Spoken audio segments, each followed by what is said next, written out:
Major complaint about R15 and MT15. அதை நீங்கள் rectify பண்ணலை அப்படின்னா உங்கள் இன்ஜினோட லைஃபே காலி பண்ணுறதுக்கான சான்சஸ் நிறையாவே இருக்குது. மேனுஃபேக்சரிங் டிஃபெக்ட் இருக்கிற இந்த racer set and T step. இன்னொரு இஷ்யூ வந்து radiator fan assembly. Radiator fan வந்து பார்த்தீங்கன்னா ஒரு manufacturing defect. So guys, welcome to the channel.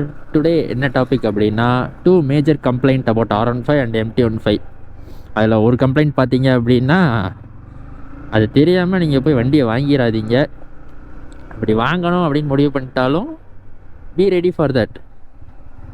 ஏன்னா அதை நீங்கள் ரெக்டிஃபை பண்ணலை அப்படின்னா உங்கள் இன்ஜினோட லைஃபே காலி பண்ணுறதுக்கான சான்சஸ் நிறையாவே இருக்குது. MT அண்ட் R15 ஓனர்ஸ் எல்லாருக்குமே தெரியும். ஒரு பிக்கர் இஷ்யூ அப்படின்னு பார்த்தோம்னா மேனுஃபேக்சரிங் டிஃபெக்ட் இருக்கிற இந்த racer set and T step. இந்த ரேசர் செட்லாம் பார்த்தீங்க அப்படின்னா வண்டி வாங்கி கொஞ்ச நாள்லேயே நம்ம எல்லாருக்குமே ப்ராப்ளம் ஸ்டார்ட் ஆயிரும்.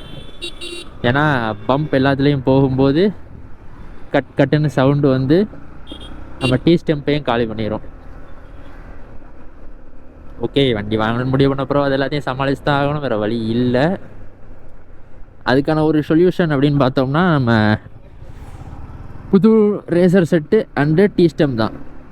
பட் ஆனால் புது ரேசர் செட்டுமே நம்ம ஸ்டாக்காக, அதாவது ஏற்கனவே இருக்கிற மாடல்லே வாங்கி போடக்கூடாது. அது ஒன்று இருக்குது. ஏன் சொல்கிறேன் அப்படின்னா அது உங்களுக்கு மறுபடியும் அந்த கம்ப்ளைண்ட்டை கொண்டு வந்துடும். அதை நீங்கள் ஒன்றும் பண்ண முடியாது. பிறகு இதுக்கு மாற்றாக இருக்கிற இன்னொரு வழி என்ன அப்படின்னா tape roller bearings. Tape roller bearings தான் என்னென்னு தெரியாதவங்களுக்கு இந்த இமேஜை ஷோ பண்ணுறேன், பார்த்துக்கோங்க. இதுதான் டேப் ரோலர் பேரிங். இதை போட்டோம் அப்படின்னா உங்களுக்கு அந்த கம்ப்ளைண்ட் அரெஸ்ட் ஆயிரும். சாலிடாக 1 lakh கிலோமீட்டர்ஸ் ஓடும். 3 வருஷமாக ஓடிட்டுருக்கிற வண்டிலாம் கூட இருக்குதுன்னு சொல்லியிருக்காங்க. அதுவும் நான் கிடையாது. இந்த டேப் ரோலர் பேரிங் ஐடியா வந்து யார் கொண்டு வந்திருக்காங்கிறது உங்கள் எல்லாருக்குமே தெரிஞ்சிருக்கும். அண்ணன் தான், கே ஃபேக்ட்ரி கமலக்கண்ணன். நானும் கூட ஒன்று ஆர்டர் போட்டேன், பொருள் இன்னும் வரலை. வந்தோடனே அடுத்த வீடியோவில் அப்டேட் பண்ணுறேன். அது எப்படி இருக்குது, என்ன இருக்குது, மாட்டிட்டு அதோட எக்ஸ்பீரியன்ஸ்லாம் கண்டிப்பாக போடுறேன். அண்ட் தென் இன்னொன்று மெயினான விஷயம் என்னென்னா, ஷோரூமுக்கெலாம் கொண்டு போனோம்னாலும் டீ ஸ்டெம் மாற்ற சொல்லுவாங்க, ரேசர் செட்டு புதுசு தான் போடணும்பாங்க. பட் தட் ஆல் நாட் என்ன சொல்ல, அது வந்து அன்னெசசரி வேலை, தேவையில்லாத ஒரு வேலை. அது நமக்கு டைமும் வேஸ்ட்டு, மணியும் வேஸ்ட்டு, பண்ண வேலைக்கு ஒரு பிரயோஜனமும் கிடையாது நம்ம அதை மாற்றுறதுல, நார்மல் ரேசர் செட் மாற்றுறதுல. ஸோ அதை யாரும் மாற்றிடாதீங்க. சின்ன வேலை தான் டேப் ரோலர் பேரிங். நீட்டாக போட்டோம் அப்படின்னா பக்காவாக செட் ஆகும். Direct fit. அண்ணனோட வீடியோவோட லிங்கையும் கீழே கொடுக்குறேன், அது எப்படி மாட்டியிருப்பார், அது எந்த அளவுக்கு ஒர்த்து அப்படின்னு. ஸோ இதில் பார்த்தீங்கன்னா தெரியும், இதுதான் டீ ஸ்டெம்ப்பு. இதுக்கு நடுவில் வர இந்த ரேசர் செட்டு தான் பெரிய பிரச்சனை பண்ணும். மேனுஃபேக்சரிங் டிஃபெக்ட் இருக்கிற ஒரு ப்ராடக்டாக ஏன் யமஹா அப்படி பண்ணுறாங்கன்னு தெரியல. பிகாஸ் அவங்களுடைய சேல்ஸ் எப்போவுமே பார்த்தீங்கன்னா இன்க்ரீஸ் ஆகி தான் போய்கிட்டு இருக்கு நம்பர்ஸில். பட் ஆஃப்டர் சேல்ஸ் சர்வீஸ்ன்னு பார்க்கும்போது எல்லா ஷோரூம்லேயும் பண்ணுற ஒரே ஒரு விஷயம் ஸ்கேம் தான் முக்கால்வாசி. ஸோ இந்த வீடியோ பார்க்குற எல்லாருமே மோஸ்ட்டாக R15 அண்ட் MT யூசர்ஸ் பார்ப்பீங்க. இப்படி பார்த்தீங்க அப்படின்னா தெரியாதவங்களுக்கு சொல்கிறேன், தெரிஞ்சவங்களுக்கு பிரச்சனை இல்லை. நிறையா பேர் போய் அந்த கம்ப்ளைண்ட்டை அரெஸ்ட் பண்ணியிருப்பீங்க அண்ணன் மூலயமா, கமலக்கண்ணன் அண்ணன் மூலயமா. This video credits goes to அவங்களுக்கு தான். ஏன்னா அவங்களால தான் நானுமே அந்த கம்ப்ளைண்ட் அரெஸ்ட் பண்ணலான்ட்டு இருக்கேன். பட் ஆனால் நம்ம சென்னைக்கு கொண்டு போகிறதில்ல, நமக்கு தெரிஞ்ச லோக்கல் மெக்கானிக் டைமும் ஸ்பேரை மட்டும் வர வச்சு ரெடி பண்ண போகிறேன். ஸோ யாருமே ஷோரூமுக்கு ரேசர் செட்டு தான் மாற்றணும் நீங்கள் முடிவு பண்ணதுக்கப்புறம் ரேசர் செட்டு மாத்திரைக்காண்டி ஷோரூமில் உள்ள ரேசர் செட்டே வாங்கி போட வேண்டாம். அதுக்கு பதில் தான் டேப் ரோலர் பேரிங்ஸ். ஸோ இது ஒரு கம்ப்ளைண்ட்டு. இதனால் உங்களுடைய ரேசர் செட்டோட இஷ்யூ சால்வ் ஆயிரும். நம்ம எப்படி செயினுக்கு அப்பப்போ க்ளீன் பண்ணி லூப்ரிகேஷன் பண்ணுறோமோ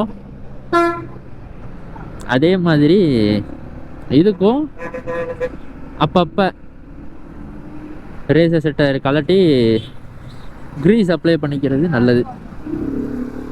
அதிலே க்ரீஸ் அப்பப்போ அப்ளை பண்ணிட்டோம் அப்படின்னா நாட் அ ப்ராப்ளம், ஒன்றும் பிரச்சனையே இல்லை. வண்டி அது பாட்டுக்கு ஓடும், எந்த ஒரியும் கிடையாது.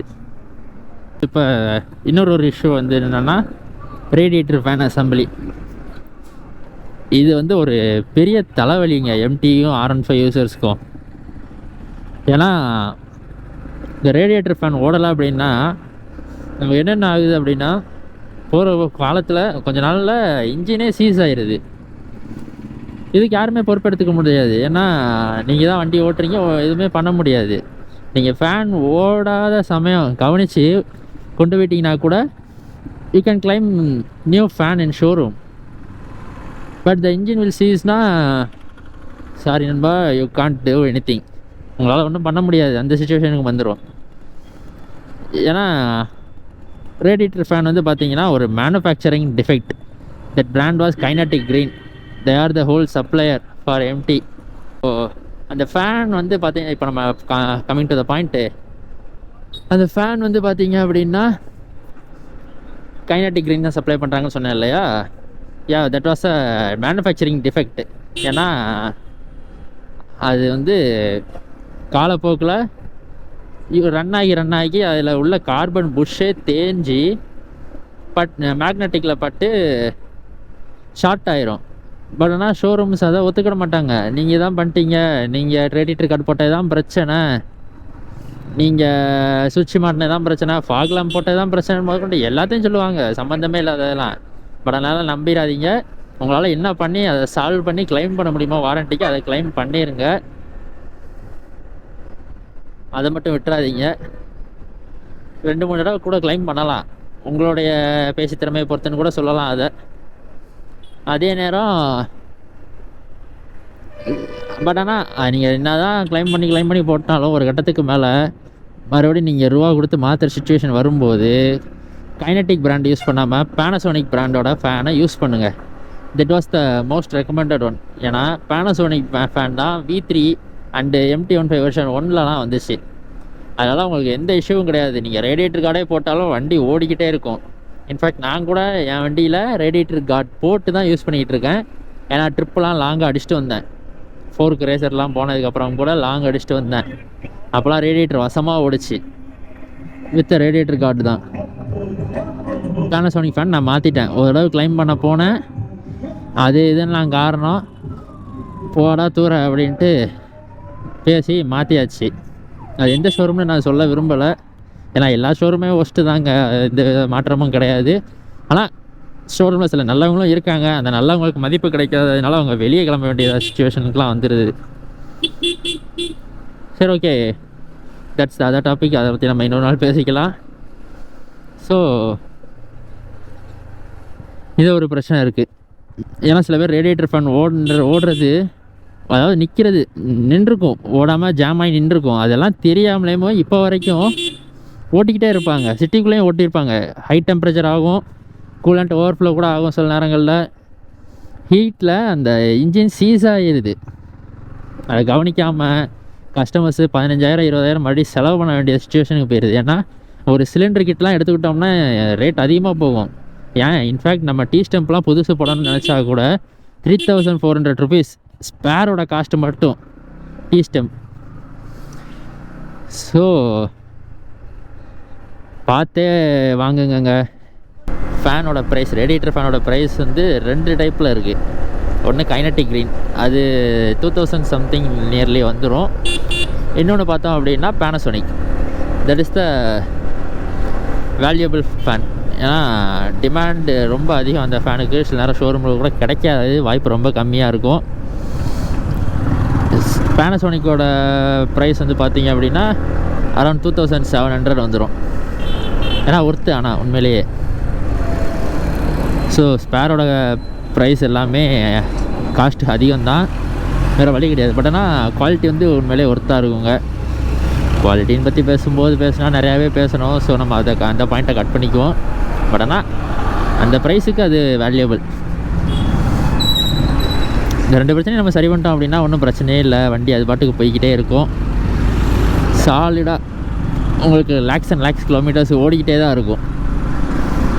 எப்படி டொயோட்டோ இன்ஜின்லாம்